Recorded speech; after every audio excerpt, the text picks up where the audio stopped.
So next comes the questions, how long should be the ORF? So if we look into theory, there are 64 possible codons, and there are three, the length of each codon is three nucleotides. So these are actually triplets. So in this way, we can have 21 codons. We can expect 21 codons before we see a stop codon. So in that case, our ORF length may be this much long. But is it the right length? Obviously no, because mostly we know that our genes are much longer than this. So we might scan longer ORFs than some threshold sometimes. So an ORF is more reliable sometimes if we look into the frequency of some expected codons, we can put more reliability. So ORF is more reliable if it has likely codons. So what we can do here is we can make a sliding window. So we can focus on some nucleotides, like for example, if the segment is 1000 long, so we can make a window of say size like 50, and we can look into the frequency of different codons in that window. So we can look into what in these windows, what is the frequency of those likely codons which are expected. We can get an estimate from while looking into the protein product of that particular gene also. So, however, there is one more thing that in case of the eukaryotes or in case of the vertebrates, the exon length is a little bit small. So as far as the introns, they are much longer. So that creates an issue. So those kind of generating those sliding windows and do these codon usage tables or finding those likely codons becomes complicated.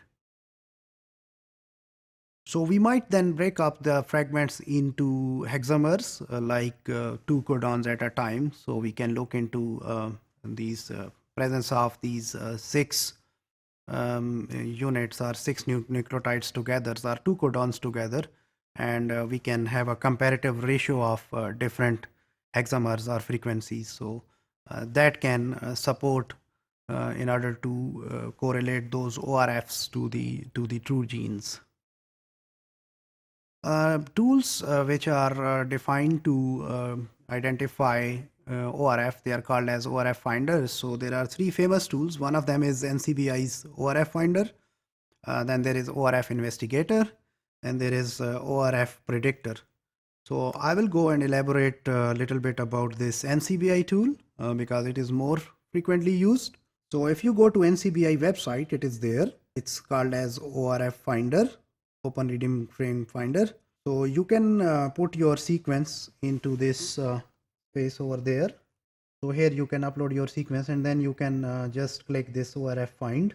You can clear your sequence. Sometimes you can try to enter the gene number or accession numbers here, and it will get the sequence by itself. So when you click ORF find, it will give you these different reading registers. So there are 6 of them. Top one is from the top strand, and then bottom one is coming from these lower 3 are actually the negative registers, and upper 3 are positive registers. So if we focus on any one of them, it will then highlight you about the actual sequence which it got. So it says that it got on position number 1, there is a start codon ATG, and that is also indicated here with this small dot or like half this line like thing. And these pink lines, they tell you about those stop codons. In this way, we get this ORF whose length was 54 nucleotides.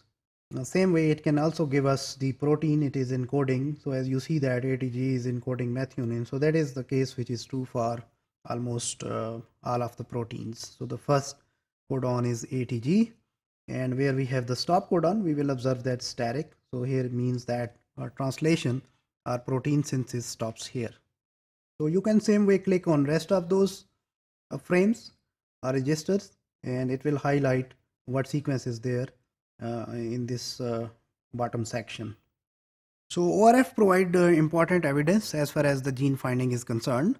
Generally longer ORFs are preferred, but ORF most of the time they may not correlate into the proteins, and ORF finders are the softwares which are based on mainly pattern finding algorithms.